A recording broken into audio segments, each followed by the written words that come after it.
లేని పేదలకి రేవంత్ సర్కార్ తీర్పు కబురు చెప్పబోతోంది. త్వరలోనే ఇందిరమ్మ ఇళ్ల పథకంపై విధి విధానాలు రూపొందించబోతున్నారు. మార్గదర్శకాల విధి విధానాలు మరొక వారం రోజుల్లో ఖరారు కాబోతున్నాయి. ఆ దిశగా అధికారులు కసరత్తు కూడా చేస్తున్నారు. పథకాన్ని ప్రధానమంత్రి ఆవాస్ యోజన స్కీమ్ కి అనుసంధానం చేయాలని ప్రభుత్వం నిర్ణయం తీసుకుంది. అయితే ఇప్పటికే రాష్ట్ర వ్యాప్తంగా ఇందిరమ్మ ఇళ్ల విషయంలో సుమారుగా 82 లక్షల దరఖాస్తులు కూడా వచ్చాయి. ఈ దరఖాస్తుల్లో అర్బన్ ఏరియాకు సంబంధించి చూస్తే కనుక 23.5 లక్షల దరఖాస్తులు ఉన్నాయి. రూరల్ ఏరియాలో 58.5 లక్షల దరఖాస్తులు కూడా ఉన్నాయి. ఇక తొలి దశలో సొంత ఇంటి కోసం ఆల్రెడీ స్థలం ఉన్న వారికి ఇళ్ల కోసం 5 లక్షల రూపాయలు ఇచ్చే అవకాశం కనబడుతోంది. ఆ తర్వాత రెండో దశలో స్థలం లేని వారికి స్థలంతో పాటుగా 5 లక్షల రూపాయలు ఇచ్చి ఇళ్ల నిర్మాణం కోసం సహాయం చేసే అవకాశం కనబడుతోంది. క్షేత్రస్థాయిలో పరిశీలించిన తర్వాతనే అర్హుల ఎంపిక ఉండబోతోంది. ఆధార్ కార్డు, తెల్ల రేషన్ కార్డు ఉన్న వారికి మాత్రమే ఈ యొక్క పథకం వర్తించబోతోంది. ఒక ప్రత్యేకమైన యాప్ కూడా రూపొందించబోతోంది ప్రభుత్వం. ఈ యాప్ ద్వారా మొత్తం ప్రక్రియను కూడా పూర్తి చేసే అవకాశం కనబడుతుంది. అన్ని కూడా యాప్ ద్వారానే పొందుపరిచే అవకాశం కనబడుతోంది. ఇక రాష్ట్ర వ్యాప్తంగా 85 లక్షల దరఖాస్తులో సుమారుగా అర్బన్ రూరల్కి సంబంధించి పకడ్బందీగా ప్రణాళికాబద్ధంగా అన్ని అర్హతలు సూచించిన తర్వాతనే పథకాన్ని వర్తించేలాగా అవకాశం కనబడుతోంది. ఇక బడ్జెట్లో ఇప్పటికే 9,185 కోట్లు కూడా కేటాయించింది ఇందిరమ్మ ఇండ్లకు గాను. అయితే రాష్ట్ర వ్యాప్తంగా అన్ని నియోజకవర్గాల్లో ఒక ఏడాదికి గాను సుమారుగా 3,500 ఇండ్లు, అంటే అటు ఇటుగా 3,500 ఇండ్లు అంటే సుమారుగా పూర్తిగా కూడా ఒక 4 లక్షల ఇండ్ల నిర్మాణం అయితే ఉండే అవకాశం అయితే ఉంది. అయితే దీంతో పాటుగా మరికొన్ని నిధులకు సమకూర్చి మరికొన్ని స్పెషల్ కేటగిరీ కింద మరొక 33,000 ఇండ్లు కలిపి సుమారుగా ఈ ఒక సంవత్సరంలోనే 4 లక్షల ఇండ్లని ఏర్పాటు చేసే అవకాశం కనబడుతోంది. అన్ని నియోజకవర్గాల్లో ఒక్కో నియోజకవర్గానికి గాను 3,500 ఇండ్లు అని అంటే సుమారుగా ఈ సంఖ్య పెద్దగానే ఉండే అవకాశం అయితే ఉంది. సో దీంతో పాటుగా ప్రధానమంత్రి ఆవాస్ యోజన కింద 4,500 కోట్లతో పాటుగా ఇటు రాష్ట్ర ప్రభుత్వం బడ్జెట్లో కేటాయించినటువంటి 9,185 కోట్లు రెండు కలిపి 13,000 కోట్ల రూపాయలతోని ఒక ఏడాదికి గాను ఒక్కో నియోజకవర్గంలో 3,500 ఇండ్ల చొప్పున నిర్మించబోతున్నారు. మరి ఏ రకంగా ఉండబోతుందో చూడాలి. మరిన్ని అప్డేట్స్ మా ప్రతినిధి మధు అందిస్తారు ఫోన్ లైన్ ద్వారా. ఎస్ మధు, ఇందిరమ్మ ఇండ్లు అనేది చాలా వరకు బీద మధ్యతరగతి ఇల్లునటువంటి పేదలకి ఒక ఆశగా ఉంటుంది. ఎందుకంటే ఇందిరమ్మ ఇండ్లు రాష్ట్ర ప్రభుత్వమే కట్టి ఇస్తుంది. గతంలో కూడా కాంగ్రెస్ పార్టీ ప్రభుత్వం ఇందిరమ్మ ఇండ్లను ప్రవేశపెట్టింది.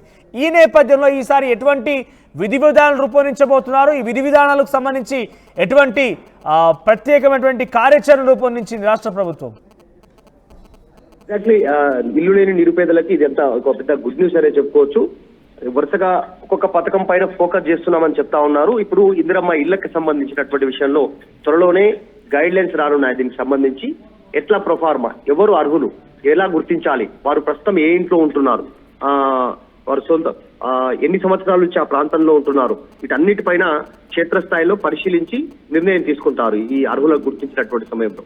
ఇప్పటికే మనం చూసాం రాష్ట్ర బడ్జెట్ లో దాదాపు 9,184 కోట్లు కేటాయించారు డబుల్ బెడ్రూమ్ కు సంబంధించినటువంటి ఇళ్లలో. దీంట్లో అయితే ఈ ఇందిరమ్మ ఇళ్ల పథకంలో సొంత ఇంటి జాగా లేనటువంటి వారికి కూడా సొంత జాగా ఇచ్చి ఇల్లు నిర్మించుకోవడానికి 5 లక్షల రూపాయలు ఇవ్వాలనేటువంటిది నిర్ణయం తీసుకోవడం జరిగింది. ఒకవేళ సొంత జాగా ఉన్నటువంటి వారికి ఫస్ట్ ఫేజ్ లో వారికి 5 లక్షల రూపాయలు ఇస్తారు. వారు ప్రభుత్వ డిజైన్ ప్రభుత్వం సూచించినటువంటి ఆ డిజైన్ ప్రకారం ఇంటి నిర్మాణం చేపట్టడానికి అర్హులవుతారు. దీనికి సంబంధించి రేషన్ కార్డు, ఆధార్ కార్డు, స్థానికత, ఎన్ని రోజుల నుంచి ఉన్నారు, ఒకవేళ సొంత భూమే వాళ్ళ సొంత జాగానే కలిగి ఉంటే ఆ జాగా అనేటువంటిది ఏ రకంగా వారికి సంక్రమించింది, అంటే పూర్వీకుల నుంచి వాళ్ళ పెద్దల నుంచి వాళ్ళకు వచ్చిందా, లేదంటే వాళ్ళు ఏదో సందర్భంలో కొన్నటువంటి సిచ్యువేషన్ ఉందా, లేకపోతే తరతరాల నుంచి అలాగే కంటిన్యూ అవుతుందా, ఇవన్నీ పరిశీలనలోకి తీసుకుంటారు. సో వీటన్నిటికీ సంబంధించి పకడ్బందీగా ఉండాలి, ఎక్కడ కూడా అవకతవకలు జరగొద్దు అనేటువంటి దానిపైన ప్రభుత్వం భావిస్తా ఉంది.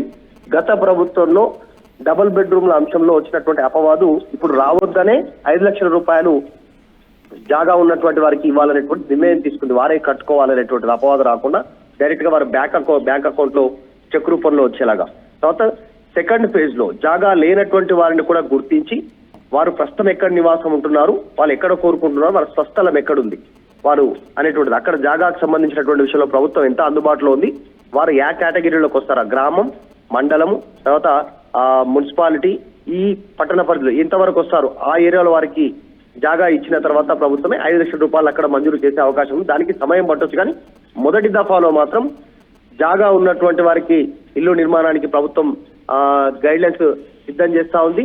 వీటన్నిటిని కూడా ఎక్కడ పేపర్ వర్క్ లేకుండా ఇప్పుడు కేవలం ఇప్పుడు అంటే దీనికి సంబంధించిన దరఖాస్తులు ఇప్పటికే తీసుకుని ఉన్నారు కాబట్టి నెక్స్ట్ పేపర్ వర్క్ జరగకుండా అంతా యాప్ రూపంలోనే జరగాల. యాప్ లో టోటల్ పూర్తి డీటెయిల్స్ ఉండేలా చేస్తే ఎలా ఉంటుంది అనేటువంటిది ప్రభుత్వం ఆలోచన చేస్తోంది. ఇంకా పూర్తి స్థాయిలో ఖరారు కానప్పటికీ దీనిపైన ఈ ప్రత్యేకమైనటువంటి యాప్ ద్వారానే ఇందిరమ్మ ఇళ్లకు సంబంధించినటువంటి అంశం అంతా కూడా మధు, ప్రధానమంత్రి ఆవాస్ యోజనకు సంబంధించిన పథకాన్ని కూడా దీంట్లో అనుసంధానం చేస్తారని చెప్తున్న నేపథ్యంలో ప్రధానమంత్రి ఆవాస్ యోజన పథకానికి సంబంధించి ఒక డిజైన్ ఉంటుంది, ఇల్లుకు సంబంధించినటువంటి డిజైన్ వేరేగా ఉంటుంది, ఇందిరమ్మ ఇల్లు వేరేగా ఉంటుంది. అంటే డెఫినెట్గా సెంట్రల్ గవర్నమెంట్ ఇది ఆధారపడి ఈ రకంగా పథకానికి సంబంధించి ఎక్స్టెన్షన్ చేయాలి, ఆ నిధులు కూడా వినియోగించుకోవాలన్నప్పుడు వారి పట్టు కూడా ఉంటున్న నేపథ్యంలో రాష్ట్ర ప్రభుత్వం ఏ రకమైన నమూనా రూపొందించింది, ఆ నమూనాలో ఎటువంటి అంశాలు పొందుపరిచింది ఇళ్లకు సంబంధించి? నిజంగానే కేంద్ర ప్రభుత్వం సహకారం తీసుకోవాలని రాష్ట్ర ప్రభుత్వం అనుకుంటుంది. ఎందుకంటే ఇప్పటికీ 9,181 కోట్లు కేటాయించింది రాష్ట్ర ప్రభుత్వం.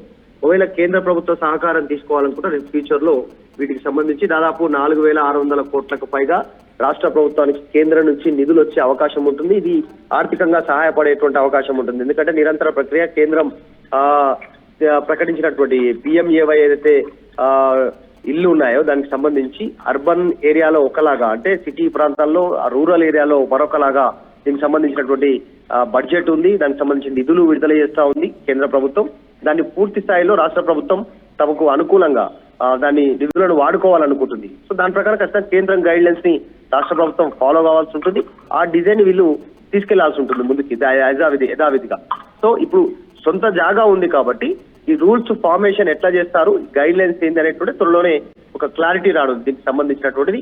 మొత్తానికి ఈ ప్రజాపాలన పేరిట వచ్చినటువంటి దరఖాస్తులే లక్షల దరఖాస్తులు వచ్చాయి. దీనికి సంబంధించి మొత్తం 82 లక్షలు దరఖాస్తులు వస్తే ఒక అర్బన్ ఏరియాలోనే 23 లక్షలకు పైగా దరఖాస్తులు రావడం అనేటువంటిది ఎంతమంది ఇల్లు ఆశిస్తున్నారు. అర్హుల ఎంపిక ప్రక్రియకు సంబంధించి ఎటువంటి అర్హతలు సూచించబోతున్నారు? మరోవైపు ఏ రకంగా, అంటే దీనికి ఫైనల్ డెసిషన్ ఎవరిది ఉంటుంది?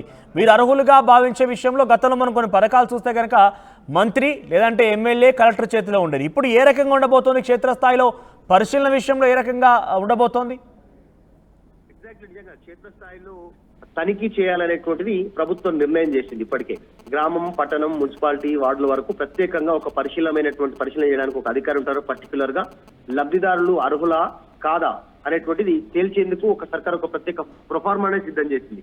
దీని ప్రకారమే ముందుకు వెళ్తారు. ఆధార్ కార్డు, తెల్ల రేషన్ కార్డు కావచ్చు, వీటన్నిటి పరిశీలిస్తారు. ఇంతకుముందు మాట్లాడుకుంటే గ్రామంలో ఎప్పటి నుంచో నివాసం ఉంటున్నారు, వారు పర్మనెంట్ రెసిడెన్స్ అయినా లేకపోతే వాళ్ళు మైగ్రేట్ అయ్యి ఇతర ప్రాంతానికి వెళ్ళారా, మళ్ళీ వాళ్ళు ఏ ఏరియాలో కోరుకుంటున్నారు, వాళ్ళ పర్మనెంట్ అడ్రస్ ఆధార్ లో, తర్వాత రేషన్ కార్డులో ఏ అడ్రస్ ఉంది, వీటన్నిటిని పరిశీలనలోకి తీసుకుంటారు.